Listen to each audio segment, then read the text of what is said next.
Welcome to the Principles of Performance podcast, where we discuss how to optimize your health, fitness, and performance. Drawing on decades of experience of working as coaches, consultants, and trainers to top performers, athletes, and teens from professional sports to top universities to the U.S. military, Eric DeGatti and Mike Perry discuss topics and strategies of how to perform at your highest level and be your very best. Join us and our friends and colleagues who are leaders in the fitness and performance industry as we investigate and challenge the most popular training, nutrition, lifestyle, and recovery protocols.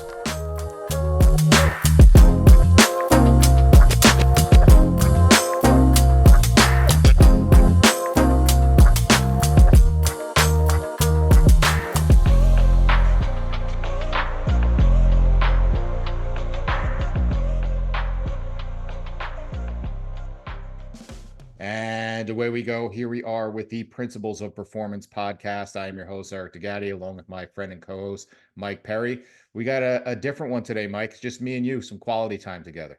You know what? We deserve it. We haven't made time for one another. And I think it's time that we carve out some hours in the schedule and, reconnect. So it's good to see you, Yeah, buddy. I think the last time we did a Q&A, if I'm correct, we were actually up in Rhode Island and we did one over beers and preparing for a Oh, live yeah, at the course. hotel. Yeah. Yeah, and so this is we've stockpiled a bunch of questions that we've gotten from people who are listeners and people on social media, and we're going to get through as many of them as we can through today. So this may get a little tangential, which is a fancy word that we got in trouble for being. Brett Jones and I were teaching a workshop together, and someone said we were too tangential. We went off on too many tangents, I guess, but that's what the purpose of this show is. So let's go. All right, you ready for some questions? Yeah, I know you Let's had do some it. you gave to me, and then some of them actually match up with some of the ones that I've gotten. And Perfect. Let's shoot. a lot of them seem to focus around this theme of working with an older population. Now, obviously, it's the biggest growing segment for us as trainers, and if you're smart, you'll get into that population. I'll even talk about a project that I've launched specifically targeting a certain niche of that. But let's dive in with the first question. This person's looking for favorite exercise to do with older adults in a gym setting, which is kind of a loaded question. But also any specifically knee-friendly recommendations would be helpful too, as many clients have had knee replacements or some sort of knee injury. Do you want me to start? Or are you going to start? Go ahead, you started off. Honestly, I think with any older individual, I think the second you can teach them to use their hips and load their hips and do some basics of a hip hinge, I think that's the starting points for everybody. Just learning how to bend those knees, how to sit back and load those hips and stand up. That'll set the tone for a squat down the road. So I think that probably one of the most important things I would do is just teach them how to use their hips, start with an elevated deadlift and gradually work their range of motion. And obviously, if you do your evaluation and correctives, you're gonna put together some mobility work for them as well. But I would start off with the deadlift and just get them comfortable lifting something heavy-ish off the ground, gain some confidence, and then you can start to add a little bit more knee flexion and do some deloaded squats. And before you know it, you're going to be doing a squat pattern as well. So I introduce that deadlift, and then I start to integrate the squat in various ways. But to be quite honest, that has been something that over time has been a very, very good approach for me, is just gradually getting them from a hinge and then walking that towards the squat, where we're essentially just adding a little bit more dorsiflexion in the ankles and knee flexion. But I've used that as a continuum, and it's a safe way because the pattern looks so similar that we can sneak up on them. And a lot of the times they don't realize that we're getting them into a fairly nice squat, even though we're coaching the deadlift the entire time. So the way I'm going to approach this is regardless of whether how old you are, is a couple tenets that they always stick by. Is number one is, do you really have a knee problem? Is there a medical diagnosis here, or do you just move really shitty? Because we know that we could take somebody that says, "Oh, I feel pain in my knee when I lunge or squat," and just change their technique, and all of a sudden it doesn't bother their knee anymore. And so we would have saved ourselves a whole lot of time doing a bunch of corrective exercises or avoiding certain movements that we could have done just with some better coaching. So, do you really have a pathological problem here, a medical issue that we need to work around? Number one. Number two is that, especially the knee, I always tell people your knee is kind of a dumb hinge. It just should open and close for the most part. There's not really much rotation there, nor should there be, or lateral movement. And so really it's just getting caught in the crossfire of, you said, the hips and also the ankles. So if your ankles and your hips aren't doing what they should, well, your knee's going to end up taking the brunt of that in the crossfire. And so you got to look and see, what does their ankle mobility look like? What does their hip mobility look like? And then once they have that, what does their foot and ankle stability look like? And then what does their hip stability look like? And then pattern over that. So that's kind of the approach. And so to when I say it's a loaded question, like favorite exercise for older adults, like that's all kind of relative. And we're going to circle back to this in a later question. But knee friendly is I think you hit the nail on the head, starting at the hip. But I think knee friendly is taking the stress off of the knee in the first place by getting better mobility in the ankle and hip, getting better stability in the foot and ankle and the hips and pelvis. And then from there, just work your way up, from a pattern progression and a coordination progression to make sure they just move well. And 9 times out of 10, that's quote unquote knee friendly. You don't need to go, and steal a bunch of knees over toes guy drills and Just have you go right to doing, that. yeah, because that's what people do, and they'll do that Yeah, for they do. 20 minutes at the beginning of every session and say like, look, if you have really shitty ankle mobility and hip mobility because you sit all day, doing a bunch of, anterior tib raises isn't going to fix that. So, find out why you have this issue before you kind of just throw exercises at based on the diagnosis, which may even not be a real diagnosis. So, Yeah. No, I think to your point though, just quickly to your point, I think the diagnosis and having an actual medical professional be like, it's this versus you just get some tendonitis. Cause like a lot of the times they'll just throw a tendonitis or a tendinosis at the end of it, and that's your diagnosis. And a lot of the times it's like, oh, I got bad knees. Well, it's like you got bad knees. What does even what does that mean? You know what I'm saying? So you're right. I think clarity on what's going on as far as a diagnosis goes, because just to say I have bad knees, I could hit you in the knee with a shovel today and you'd have bad knees, right? So I think we just need more context, and we have to ask a lot better questions early on before we even get to the exercises. well, the best is when someone will say to you, "Yeah, I got I hurt my knee because I'm a runner and I hurt my knee running," and I'll say, "Well, you only run with one leg?" And they go, "What do you mean?" I said, "Well, you're only your left knee hurts. Why does only your left knee hurt, not your right? You run with both." Oh, I don't know. And why is it your knee and not your ankle or not your hip? Because you use all those when you run. Why does that not hurt? Oh, I don't know. And that's really where you want to ask better questions to say, okay, well, maybe there's more to it than just go in and do a bunch of clamshells and TKEs, and this is going to fix all that. So that kind of brings up something that's been a recent buzz on social media is Stuart McGill, who's kind of known as a big OG in the low back fields, written tons of books on it, and is really done some brilliant work, but has gotten some flack because he went on Peter Attia's podcast and was talking about, low back stuff, and was really kind of being very critical of using the deadlift, especially in older populations. And so then we end up getting questions like, should older uh, trainees not do deadlifts? And I got that from a client of mine who's a, avid listener of the show. And so I said to him, it's almost like um, when people say, I'll say, let's take it to the other side of the spectrum. When people say kids shouldn't lift, right? Or is it safe for kids to lift? And I say, well, okay, well, lifting, quote unquote, lifting or putting weights in somebody's hands is because the challenge of gravity isn't enough to get us to the goal. And so if you can do a stationary lunge, or if you can do a squat, or if you can do whatever, right? Enough that you can't do enough reps to create challenge, and we need to create additional challenge, then put some weights in your hands. And there's some kids that at a young age that they're have the competency to do that. Whereas there's kids who are in high school that I won't let them touch a weight. So it's not really so much an age thing as it is a competency thing. And I'm going to say that same thing for the older population. If I have a client that moves really, really well, okay, number one, has good exercise skill, like is actually good at the deadlift and is built well for the deadlift, why can't I do that? Right? Is there something that changes in our tissues? Like once being it's your 50th birthday and now your tissues can't handle that. Now, obviously, you have to be a little more careful in terms of loading and those sorts of things. But other than that, like, why wouldn't you do it? Yeah, so and it's funny, I've listened to Stuart McGill sort of battle it out for a very, very long time with multiple people. And I think I think a lot of the times you have to consider the lens at which people view things, right?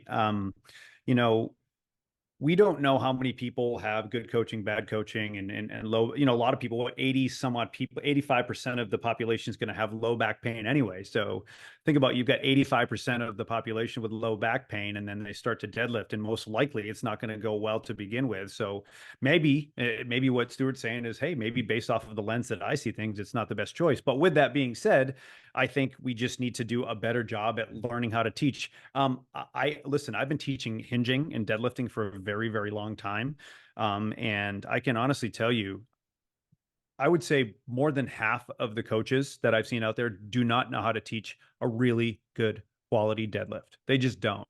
So I think as coaches, we need to do a little bit better job at understanding coaching, cueing, from the assessment process. What are they capable of?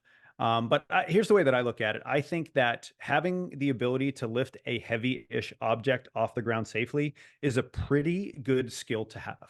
Now, how heavy? It depends on the situation. It depends on what you're looking to do. But I think everybody should know how to do some form of a deadlift. Yeah. Now, the other thing, that you need to consider is that, like, is that even part of your goal? Number one, like, are we just doing it to check a box? And then also, what are they considering a deadlift, right? We have this conversation all the time when we talk about patterns versus exercises. Is that, how many times have you been told by, we'll teach a workshop and we'll say, all right, how many people have either had their clients told or you told yourself that you shouldn't squat, you shouldn't do X because of Y, right? You shouldn't squat because of your knees. You shouldn't do this because of your back. And because what is that doctor thinking of when they think of the squat, right? They're thinking of like knee wraps and belts and back squats with, blood and sweat and spit on the mirror and AC/DC blasting, where like squatting could also be getting in and out of a chair. Deadlifting is relative. It's just hip hinging, and then it's just really how much you load it. Like, I personally, because of my limb lengths, I suck at deadlifting. If I do a traditional deadlift, as soon as I get to a certain point, my back does get cranky. So does that mean deadlifts hurt your back? No, I'm not really built for it. But if I go sumo, I can cheat the range a little bit. I go trap bar. If I go single leg, I can do a bunch of different variations and be able to still do the pattern and not get hurt. So I think there's something to, like, well, what type of deadlift are you talking about, that we need to kind of look in context of what we mean in terms of deadlift. So, all right. So now, speaking of other things that are somewhat controversial, talking about running, we got a question here about running. And do you recommend running for general population clients, and how do you incorporate it to improve their health and fitness? No, I don't. I don't recommend it. Next question, please. No, honestly, here's the thing. There's some people that have run their entire life and they're going to get away with it. But running is a skill, just like swinging a kettlebell or strength training. But for some reason, people assume that, well, if they can walk, they can run, they should just start using running as a modality for fitness. And it will work until it doesn't. Because the thing about running is, if you're not running and then you even start and you go for a 5 minute run, you're going to be absolutely destroyed. And you're going to assume that that's a great workout because you're introducing this very, very large stressor in which your body's not acclimated to, right? But over time, most people don't even understand proper running mechanics or how to lay out a systematic approach that is going to follow very, very small incremental steps and volume to make sure people aren't getting jacked up. People didn't even understand how to approach that. So they just basically stand up and they start running because they think, well, everybody can run. And then they get injured. And then they blame running. And it's just like, well, yeah, you can blame running, but at the same time, maybe you should have taken the time to learn how to run. So, but it's not the most forgiving modality for a lot of individuals. Now, if you play sports that require running, you can't row or assault bike your way to it. So, I think it depends on what you're asking of yourself. Now, do I think adults should have some sort of capacity to do a little bit of running at some point? Yes, I do. I'm not saying you have to go prep for a half marathon or even a 5K, but if you get caught in a situation where you need to go from point A to point B and you don't have an assault bike or a rower close by to get you from point A to point B, I think having the ability to run or jog or sprint is never a bad thing to have in your arsenal if possible. Yeah, and I'm going to kind of sound redundant here, but it's in context. What do you mean by running? You're talking about a slow jog. You're talking about sprinting. They're completely different mechanically. And then also, do you have the movement capacity to be able to do that? Now, the thing that people don't appreciate with running, because because they don't have any context for it, they say, okay, well, I'm just going to wake up, lace them up, and I'm going to go run around the block without considering volume and loading, the same way they would, like, you wouldn't go to a gym if you haven't worked out at all and then go ahead and I'm going to do, you know, I'm going to do legs for an hour, right? Because you just say, well, I just don't have the tolerance for that. What they don't see that with in terms of running, because they see it as somewhat harmless. Plus, you see your neighbor who may be a good runner who runs effortlessly, and it doesn't mean you can't get there. It means that understand that running and why it's so unforgiving is has a huge eccentric component, right? Every time you land in a stride, you're putting 4 times body weight through that lower leg. Now, if you do that really shitty form, it's going to amplify some stuff. And then if you do that over and over again, do anything that's eccentrically overloading, and you're going to get incredibly sore. Then you also have to consider you need to get the tissue tolerance to absorb that shock of hitting the ground every single time, especially if you're not a good runner who has, kind of that good floating stride. And so now you have people that say, oh, well, I got shin splints. You probably don't have shin splints. What you actually have is you just have really sore anterior tibs because you've never had to lift your foot up that much to clear the ground with every stride. And now you feel really sore. You can't get up a set of stairs. And if you don't have good, spring in your ankles, well, then it's got to find it somewhere, and it's going to either go up to your knee or your hip, your low back, and then now it manifests itself. Well, running hurts my knees or running hurts my back. So I think progression is something that we really don't look at well with running. And so, yes, should you? Absolutely. I think everybody should be able to run a certain amount, right? And most adults should be able to run a 12-minute mile, right? And be able to do that. That's not incredibly overreaching in terms of a milestone for aerobic capacity. It's not in terms of the skill of running. And then I also really think that everybody should work to some level of sprinting if they can, unless there's some significant restriction you have in your, musculoskeletal health. There is something to sprinting that you just can't get other places, right? And I think it's incredibly important, whether you have a sport or that demands it or not. I think if you can add some sprints, there's great ways you can introduce it. I'm a huge fan. We had Derek Hansen on the show, and his 10 by 10 method is so simple and it is so elegant to get I people use it. just to I just to use it all the go. time. Exactly. And just say you're going to sprint 10 yards, and then you're going to take the next 10 yards to slow down. You're going to turn around. You're going to sprint 10 yards back, and you do it 10 times. That's it. And in the beginning, I wouldn't have you start from a cold start, because that's how, especially if you have an older population, it's how you yank a hamstring or an Achilles.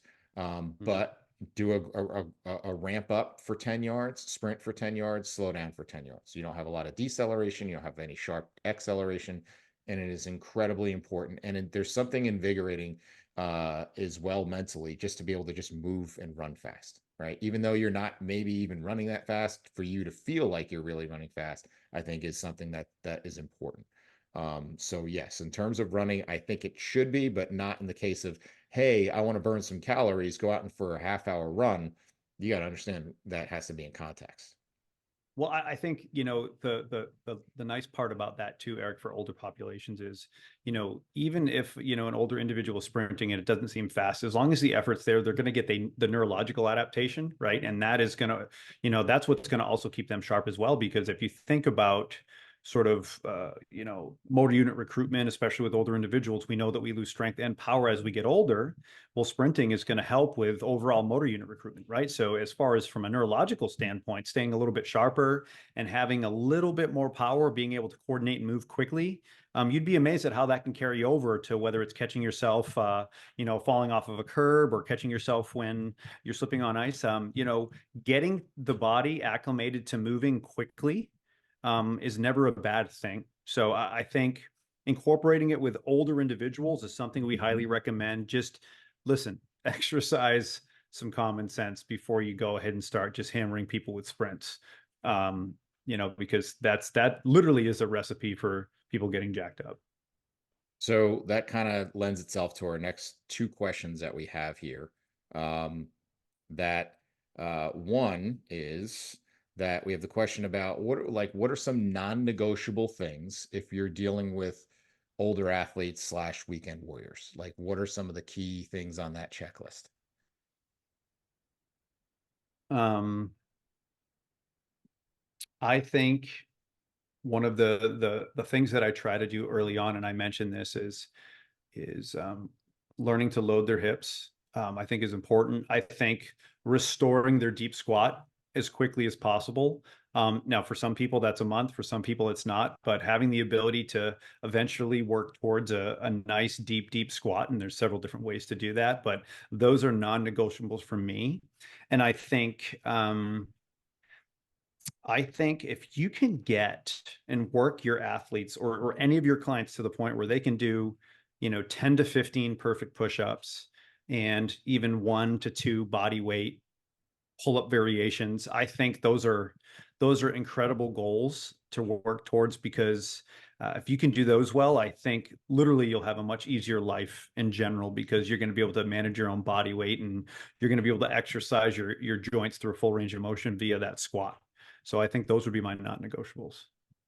Okay, so I'm going to go a little bit deeper in this because this is a world that I've really gotten into with the latest project that I've just launched. So I've launched an online coaching program specifically targeting guys over 40 who are like ultra competitive and want to stay fit. Just they're trying to follow their old high school or college program and they're breaking down and they can't kind of figure out why, but they don't want to give up doing what they want to do. And so there's a bunch of things within that checklist for myself is getting a frame of reference of kind of where they're at and what has been accumulated up until this point. So we always say that you got to look at the three things: the past, what have they done up until this point, the present, where are they at now, kind of getting an assessment of how well do you move, what is your looking a little bit into your aerobic and anaerobic capacity, like, and what is your heart rate recovery and those sorts of things, and then getting a baseline, where are you even at with your athleticism,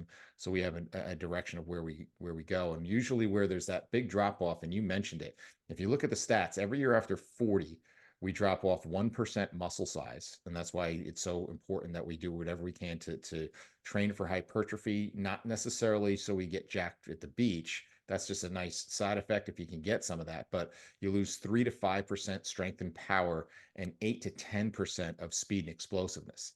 And that's really the biggest thing. And so I think we don't have enough emphasis on that. And I know I could tell you for myself that one of the biggest things that I really focus on in my training is that working and training with intent. And whether it's you're gauging it with something like a VBT device where you can track velocity of bar movement of yourself, or you're using medicine balls, or using something to safely really train that speed and power, and you're incorporating, as we mentioned earlier, incorporating sprints. I think that is so crucial and something that's overlooked because we look at, the clients who come into us and they're 40, 50 plus, and we want to wrap them in bubble wrap. And that doesn't have to be the case, not in the least. And so if you progress properly, we really need to focus on that. And if you think about from not just a weekend warrior standpoint, but even from a functional standpoint, Andy Galpin was really keen in pointing this out in one of his interviews with Andrew Huberman, talking about like what is our biggest concern as we age is falls, and part of that is not necessarily muscle strength. It's the ability to get that foot down in time so we don't fall, to be able to grab that railing so we don't fall. You need to have the speed and rate of force production to be able to do that. Well, you need to train that. And you're not going to get that going at a slow 3-1-3-1 tempo on a fixed selectorized machine. And so we don't do a good job of knowing and understanding the difference. And maybe we go down this rabbit hole a little bit between strength and stability, knowing the difference between strength and power and speed. They're different entities. They're not the same thing. And so in terms of checklists, I want to make sure that we're working towards developing speed and power, even though, look, you're not going to have the speed and power that you had when you were in high school, but you should be the most powerful guy in your block for your age group, right? And have that, and you need to train for that. So that's one of the things in terms of my checklist that I want to look is that everything is moving towards that for that athlete. Then the other thing that I've become much more appreciative of going through it myself is that aerobic fitness is usually overlooked. Like we do a real detailed job of programming for their strength training and so forth, and then we just say, "Yeah, go do some cardio." Right? Where if you're really smart about your aerobic and cardiovascular programming, that's kind of the tide that rises all boats. And so the more fit you get, the less kind of aches and pains you have, the more resilient you are, the better you'll recover. All of those things. Not to mention you'll have more, gas when you go to play tennis or whatever it may be. But I think we underappreciate and underprogram people's cardio and conditioning work. Yeah, well, I think a big part of it is this. If you think about when people go to see a personal trainer, whether they hire them in a one-on-one setting or in a group training setting, usually the thing left off at the end is what? Cardio. Like no one's going to sit around and pay a trainer to do, 30 minutes of cardio. And I completely understand that. But I think what we need to do as an industry is start educating people on, hey, look, maybe you're going to be here and you're going to do your mobility and you're going to do your speed, your power, and your lifting with me, but I need you to get another 2 hours in on your own, and that can be easily done, via whatever. So I think we have to put the onus on our clients to, have a true conversation with them and say, look, like there's sometimes we can't get everything done in this scenario. It's like running, right? At a certain point, if you're going to be running, going back to that, if you're gonna prepare for a marathon, you have to just literally put away hours of time, like stack away hours of time each week to prepare for that marathon. You have to do that. So, I think we just have to make sure that we're educating people on like, hey, if this is your goal, this is also the path to get there, and be realistic with that conversation, because I think a lot of times we miss it. I think that's what we do is we skip it because maybe we can't get it in within the training session, but I think we need to reinforce the other habits of zone 2 cardio, and whether it's looking at um sort of your NEAT and all that other type stuff. But I think we need to take that holistic growth total body mindset versus just like sets, reps, and things we do in the gym as well. Hey, everybody, a quick break in the action here. Hope you're enjoying the show and we appreciate you listening. We're working hard to bring you the highest quality content and best guests every single week. So if you could do us a big favor and go and like and subscribe to the show on whatever platform you get your podcasts on, it would be greatly appreciated. Be sure to listen at the end of the show also to find out more information about our courses, as well as a special discount code for all our listeners. Thanks again, and let's get back to the show. Now let's go a little bit more specific because we did have a question specifically about power work for older athletes and how we introduce that. So I know for myself, I mentioned med balls. They're a super safe, easy entry point. Like the half kneeling med ball slam is you're getting coordination, you're getting stability, you can train posture if you know how to coach it well, and it's really safe. And your feedback, if you don't have fancy VBT devices or anything like that, is the higher the ball bounces and the louder the ball bounces, the harder you pushed. And so can you make it louder and bounce higher? And so there's your Yeah. feedback. And then there's a competitive element to that, which ultimately is what you need when you're training for power. Now, a lot of people, when they think power training, they automatically lean into the Olympic lifts, and they became super popular with CrossFit. And so you see a lot of the 40 plus population will then kind of gravitate towards that. But that is one thing that I'm super skeptical of with older population. If they haven't been really, they either haven't had a good foundation in history with it, or they haven't been progressed properly to that point. That's you're jumping a lot of steps to get to that. And I probably could come up with some much better variations, whether it's a something simple as a kettlebell swing, or it's single arm in single leg, or split stance, dumbbell variations that I'm going to go to as far as that. So what are some of your thoughts on how you introduce some power work into older athletes programs? Well, it's funny you mentioned med balls. I've been using med balls for a very, very long time, but I've really started to incorporate a lot more med ball work with some of my older clients. Obviously there's the power production, right? You can do med ball slams, you can do chest passes, you can do stuff that you can express power, but think about from a range of motion standpoint, right? So if you have a client and you want to do some overhead slams, but yet they have poor range of motion and bilateral shoulder flexion, right? Don't load them there yet, right? There's still a continuum. You can still train power within the range of motion that they have, but just be smart about it. So that's one thing I want people to consider is when they think about prescription, right? I think med ball is going to be super really a nice way to do it. And there's so many different variations and patterns. But there's something to be said about when you're doing something like a med ball chest pass and you're catching it, right? It's the ability to sort of handle a load or a perturbation, right? That's really sort of a missing point of medicine ball training that I think people forget about is if you get a little bit heavier ball, I'm not saying go grab the 50-pound Dynamax and do wall ball until you vomit, but my point is you get to that point where, say, if you're used to chucking twos and fours for high speed, you introduce a 12 and you start having them catch different ways, and start having them just work with a little bit heavier ball, and they have to manage that load relatively quickly, whether it's an anti-rotation, flexion, and extension. That's another way that you can actually build in power and deceleration and anti-rotation all in one movement. And from an efficiency standpoint, I mean, it doesn't get much better than that. Yeah, and that's exactly where I was going next is understand where do most of your non-contact injuries occur? They happen in deceleration. It's your ability, you're going to change direction and cut on a soccer field or on a basketball court, and that ankle blows out, or you're trying to, try to throw a ball, and you haven't thrown one in a while, and you don't have the ability to slow your arm down and tweak your rotator cuff. So that's the first place I start really is teaching you how to build your brakes and teaching you how to catch the ball before you throw the ball. Teaching you before we work on a jump, can you land? And something as simple as just a single leg hop out. Can you balance on one leg in an athletic stance and then hop to the other leg in an athletic stance and then do that in multiple planes? And once we kind of get a feel for that, then I can start incorporating a little bit more production. And then we got to fill in the blank with that amortization of transitioning from deceleration to acceleration. And that's where quote unquote plyometrics comes in. And that's where I think that's another component of our older athletes that we lose quite a bit of that we need to train is elasticity. Now, the easiest entry point once we've progressed through deceleration for elasticity is jump rope. And it's so simple.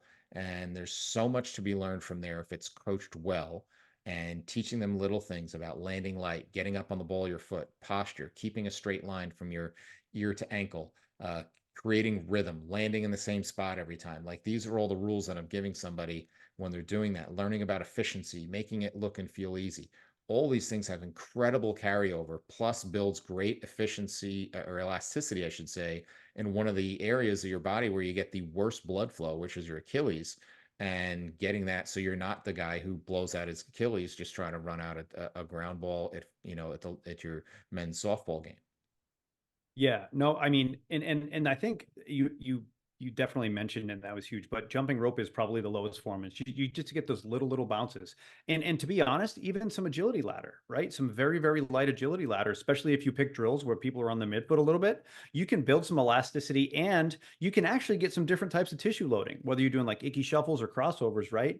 You're gonna get you're going to get that sort of springiness built into the lower limb, but you're also going to load the foot in different ways and different directions. And that's going to build some resiliency in the foot as well. So when you're making the decisions on stuff like that, consider all of the other benefits of what you're doing. Yes, jump rope is great for elasticity, but if you think about all the other benefits of those exercises, I think it can be really advantageous to when it comes to programming. But I think also when it comes to volume and intensity and amplitude, I think at the beginning, I think, repetitive exposure over time where you're doing, the same movements, but 70, 80%, and you're developing that rhythm and that timing and that foldability in your hips. So your entire body is just getting efficient with the movement. I think you have to spend a little bit of time there before you go to that high horsepower scenario where you're really loading and, doing max effort jumps. So I think there's a continuum, and depending on the coach and the situation, I think programming that continuum is an art and a science for sure. All right. So speaking of programming, and we've talked a lot about context and where you are in the continuum. The next question is actually not a listener question. It's a theoretical that I proposed to Mike the other day when we were going through. We were mapping out some stuff for some things within our curriculum, and I said, okay, theoretically, if you had two people that came in, um, they're both, let's just say they're both females over 40, and one says her goal is to improve her performance in tennis. She's a recreational tennis athlete, right? Weekend warrior, nothing professional or anything like that. Okay. The other one comes in and her primary goal is fat loss, right? Now, they're both coming in and they have not been training, or if they have been training, it's been minimal at best. They haven't done anything really specific. How different are those programs actually going to look when the rubber hits the road? When you put your pen to paper and you write that program, really how much different are those two programs, even though they have two different goals? Same meat, different bread. That's it. That's the only different. The beginning of the session, the way that you prepare the athlete is going to look very, very different from a strength training standpoint.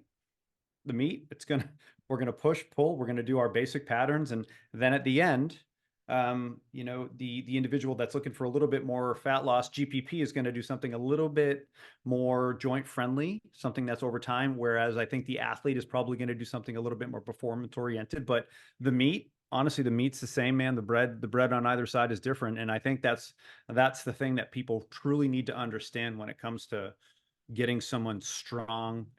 We'll call it functionally strong, even though I don't even want to say that name because it just sounds ridiculous. But I think you understand where I'm coming from on this.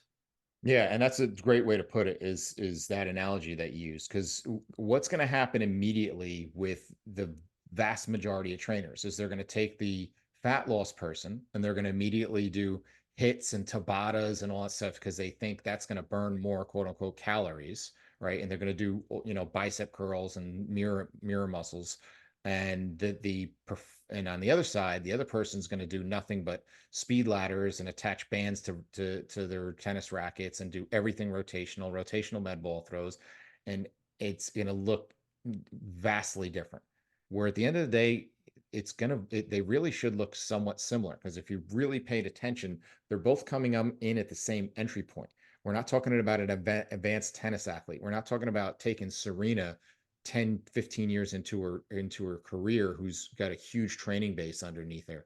We're talking about a novice, right? You're trying to apply, you're jumping a whole bunch of steps here, right? So, and even the advanced athletes, as you and I can both attest to because we work with them, is there still needs to be the fundamentals. They're still going to push, pull, lunge, hinge, squat, right? Rotate. They're still going to do those things. Now, which hinge we pick may be a little bit different, right? We may do a little more unilateral work with the athletic person. We may do a little bit more different things in terms of speed and tempo with the athletic person, but they're still doing some variation of those patterns. And then to your end is where, maybe jumping rope and ladders or shuffles or things like that may be more appropriate on either side of that meat in the sandwich for the athlete, and where things like sleds and so forth, that they can work a little bit more in a fatigue state and not have any high risk, for the fat loss person. But if you really look at it, probably 80% of their programs would look very similar, and they wouldn't look Yeah. all that different. And it's so we have a couple of classes that we run where we actually introduce a little bit more of that athletic type movement. We do ladders and we do some lower base jumps, and we do a bunch of different athletic based movement stuff. And really what it is it's just it's sort of a lower level version of what we do with our athletes as well, right? I mean, sure, we're gonna choose different modalities and coach it very, very differently, but we're still, trying to get those older individuals to be a little bit more efficient and move a little bit more athletically with their body. Because again, yes, we have to use machines. We don't have to use machines, but yes, machines are a great option when you have joint issues and a significant injury history. But being able to skip, being able to shuffle, being able to move athletically as you get older, Especially as you get like, I'm going to be I'm mid 40s here, and I see a lot of people at my age. Man, there's a lot of different types of mid 40s, right? There's people in their mid 40s that are still training like athletes, and there's people in their mid 40s that look like they're mid 80s. So, I think if you can start to integrate a little bit more of that athletic based movements into your programming, you get to dose it very, very small. I think you're gonna see a significant improvement in the way that you feel, and your overall just energy and your ability to go from point A to point B. So you hit on a keen point there, and the difference between, to kind of put a bow on all the stuff on training older populations, specifically athletic older populations, is that if I go to train a high school team, like tomorrow I have a high school baseball team, most of those kids have, for the most part, the same scenario, right? They all got up, they all went to school at 8, they all got done at school at 2. They all sat in class all day, right? They don't have hugely different backgrounds or individual considerations to take into account, right? Whereas if you take someone and fast forward, you don't know if this person works in a factory or if they work and sit at a desk all day. You don't know if this person went and played, you know, 4 years of college sports as well as another, semi-professionally somewhere. You don't know if this person's been working out the whole time or not working out the whole time. There's so many other variables. And then as well as the lifestyle stuff and sleep and stress and all these things that you have to customize it a lot more with the older athlete than you do, because you don't know what their tolerance is going to be. And you just can't go and pretty much blanket it like I can with a high school team, because their tolerance for the most part is going to be about the same. You take anybody over 40 and there's vastly different situations in what they have. And so you have to be a lot smarter with your program. Yeah, especially when you're introducing any type of new exercise or like a sharp change in exercise, because that's where people tend to get that really big soreness, right? You talked about, eccentric loading and delayed onset muscle soreness, right? If you haven't, if you're training someone that hasn't done lunges and you do 4 sets of 20 on day one, guess what? Their hamstrings are going to be torched for a couple days because, you picked an exercise that is heavy, heavy, eccentric loading. So I think again, you have to consider all that. You have to consider how everything makes a significant difference. And in my opinion, when you are introducing a newer movement or a variation of a movement, 2 to 3 sets of 3 to 5 reps is how I start everybody. I even say to them, look, you may feel like you didn't do anything. That's okay, because all I'm trying to do is to get their body and their nervous system acclimated to a movement and feeling safe within that particular movement. And if I overdo it, we could get some sort of threat response, and all of a sudden, our whole game plan of trying to improve something goes out the window. So when in doubt, dose it. It's kind of like when you're putting salt on the steak, right? If you put too much salt, you can ruin it, but you put the right amount, it's going to be perfect. Okay, so one last kind of concept that we're going to squeeze in here is talk about introducing. We had a question about bilateral versus unilateral, which seems to be this debate that's ongoing, where the answer, as with most things, says it depends. But when do you do one versus the other? When would you lean more towards bilateral training versus unilateral training? Um, I think it really depends on the individual and how often I'm going to see them. I was actually having a conversation with one of my coaches earlier, and I said, well, if you could only train someone 1 day a week and you only had them for a half hour, what exercises would you give them? And I'm like, that's your day one. And that's how I basically wanted him to sort of consider thinking about it. So, but in general, people learn bilaterally how to move quicker than they learn how to unilaterally move or even in a split stance. So, for example, it's easier to teach someone a squat full range of motion than it is a single leg squat. It's easier to teach someone a bilateral deadlift than it is a single leg deadlift. There's a rotary stability component. There's all that. So, when in doubt, I recommend teaching a bilateral version first to get the individual ready. And once they're competent on that, then you can start to introduce the second version of it. If we're talking squat, we're talking, like a goblet squat into like a single leg squat. But I think when you introduce it, you have to introduce it in a way that they have to realize one is they have the same name squat within the word, within the exercise name, but they are not the same whatsoever. They are taught completely different. And I wish they weren't even called the same name because they're so different. So the couple things to consider is one, I always say that your assessment writes your program for me. And so when we look at both your movement as well as your motor control, doing like a Y balance test or something like that, that if I see a significant difference from one side to the other, where there's a significant asymmetry, well, it doesn't mean we can't push or pull or squat or lunge. It just means we'd probably be better off loading one side at a time, because you've just shown me that the communication through your shoulder down your arm and back up, or through through your pelvis down your leg and back up, is not the same on the right that it is the left. And if I go and load you bilaterally with a deadlift, squat, kettlebell swing on the lower side, or in the upper body, any kind of barbell lift, that you're going to force one of those limbs to someplace that's not ready to go yet. And so that's going to create some issues. It doesn't mean those are bad. It's just until you can show me that you've cleared up these significant imbalances right to left, I'm just going to go with something that's more open chain and unilateral. Now, Mhm. that being said, I also almost go the opposite way with unilateral versus bilateral, especially for when someone's coming off of a layoff and they're in a reintroduction program. So, especially like with my athletes and teams, that when they are coming back, their first, um, you know, program series, so to speak, is usually 2 to 4 weeks of all unilateral stuff for the most part, other than maybe a straight arm hang or something like that. And the reason why is, and we have this in our exercise coach, is we have kind of strength standards that we set that are body weight relative for each. So I say, okay, before we start bench pressing, you need to show me that you can get a single arm floor press, as an example, with for the guys about half your body weight for a good clean 8 reps on both sides.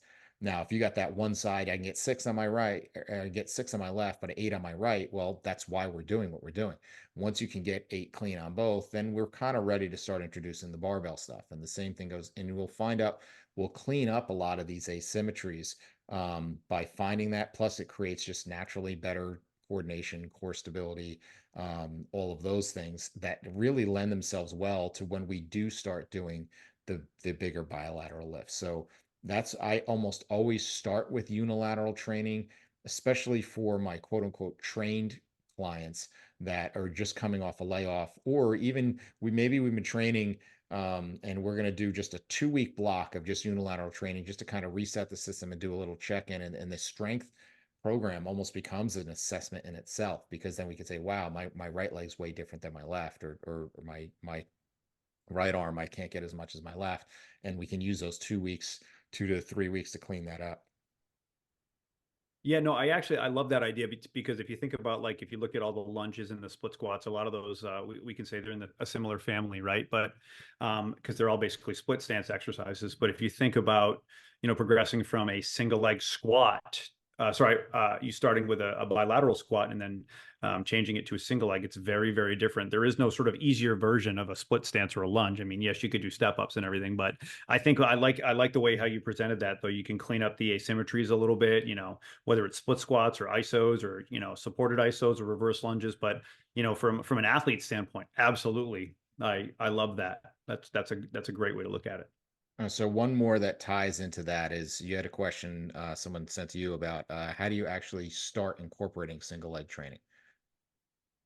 Yeah, so for me, the thing that I focus on is I want to get them, first of all, comfortable just standing on one leg. And this is where I use the training wheels analogy. And I just say, hey, look, right now, I don't care what you hold on to. I don't care how long or how much you need to hold on to this, but I want to get you in a position where we can, feel the entire foot, that tripod.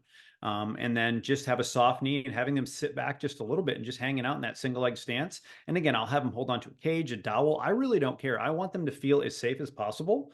And then what I explain to them is, hey, look, when we progress this, the only way that we're going to be able to progress this is if you start to rely less and less on the outside object to help you complete this isometric hold or whatever. So the progression with a lot of people, they assume we have to do more volume, right? Or we have to add more weight.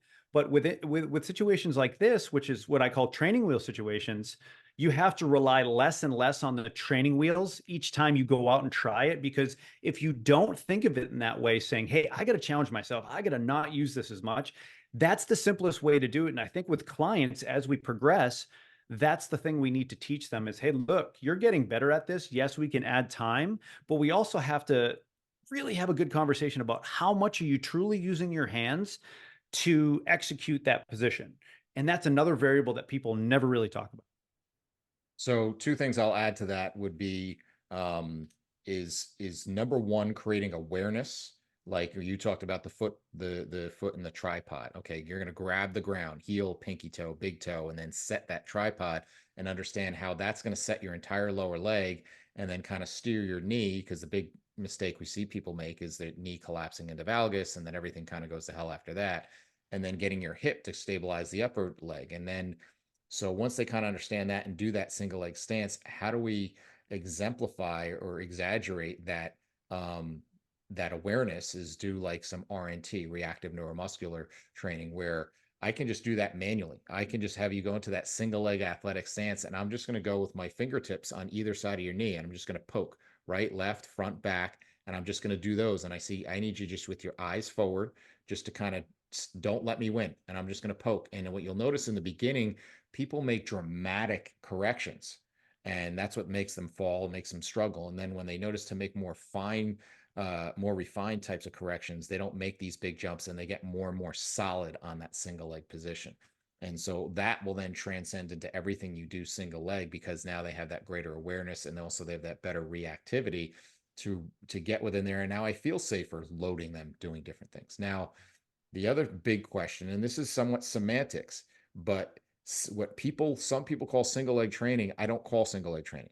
Single leg training is there's one foot on the ground and the other foot is not on anything, right? That is truly single leg training, or some people will consider like a Bulgarian split squat single leg training. And to my mind, that's split stance training. It's not single leg training. Now, maybe semantics, but what's your 2 cents on Oh, that? I'm the same way. Well, what it does is it truly it gives you just so much more clarity when it comes to programming. Because, if you're saying that, a Bulgarian split squat is the same thing as an airborne lunge, well, you're wrong. It's not. So what it does is that I think what it really truly allows you to do is it allows you to dial in and fine tune your programming, right? So if you're doing a single leg squat, a true single leg squat, it's knee dominant. If you're doing a true single leg deadlift, it's hip dominant.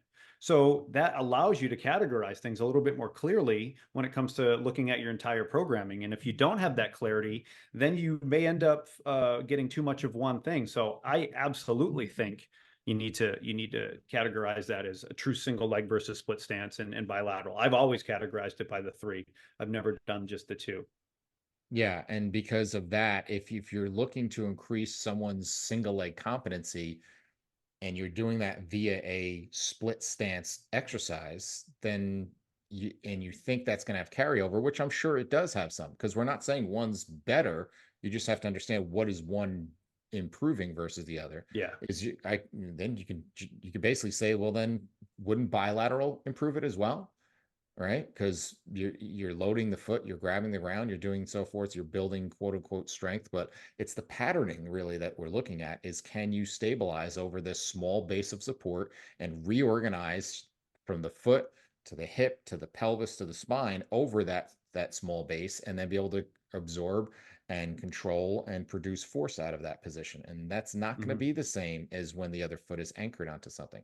And it's not, as I said, good or bad. It's just it's going to be different. And so I want to have an element of each within there, when I look at unilateral versus bilateral, and when I look at single leg training versus split stance training versus bilateral stance training. Yeah. No, you need them all for sure. So we didn't get to all of them, but that just gives us an opportunity to do another show with more Q&A coming down the road. So if you ever have questions, make sure you hit us up on the DMs within our social media, and we stockpile them all. And then we save them up for episodes like this, or we'll reach right out to you with an answer, individually, as well as if you have ideas for things you'd like to cover on the show, or we've gotten requests for, hey, can you do a video on showing me how to do ankle mobility and half kneeling, and we've then in turn put that stuff together for you. So please do not hesitate in reaching out and let us know, what is it that you want to learn, what is it that we can help you with, and that's kind of what we're here for. So any closing thoughts before we wrap up, Mike? No, I think a lot of the questions that people are asking is questions that are developed over time through years of work in the trenches, and I wish you could get it from a book or a text, but we're fortunate enough to have a lot of people that have helped us and mentored us through the years, and now we get to do the same thing and share our wisdom with younger coaches, and we've made a lot of mistakes along the way, but we're happy to share and really mentor these younger coaches. And really looking forward to some of the stuff we're going to be working on the next year. Absolutely. And just know with any question that you're going to ask, we have a basic rule that we're going to come back with you with a bunch of whys, right? There's no simple answer because there's always that it depends, and we need to know the context. And so if you ask us any of the questions we asked today, we're going to say, okay, well, why? And then you're going to say, well, because of this. Well, why? And then we're going to say, because of this. And then, well, why? Because if we need to peel back that onion, it's not that simplistic. It's not as simple as saying, hey, do your knees hurt? Do this exercise and your knees won't hurt anymore. Maybe you Yeah. get lucky, and probably you won't. So with that, ask lots of questions, keep them coming, keep on listening, and we appreciate you for being there and listening to the show again. And this has been the Principles of Performance podcast. Thank you for listening to the Principles of Performance podcast. If you've enjoyed our content, please like and share on your social media outlets, as well as subscribe and give us a review on YouTube, Apple Podcasts, or whatever your preferred platform is to listen to.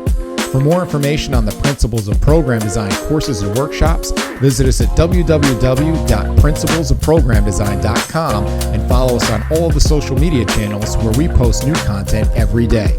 To save 10% on any PPD courses, enter the discount code PRINCIPLESPODCAST10 at checkout. If you have any questions we can answer or suggestions for the show, you can email us at info@principlesofprogramdesign.com or message us on social media. Thank you again for your support.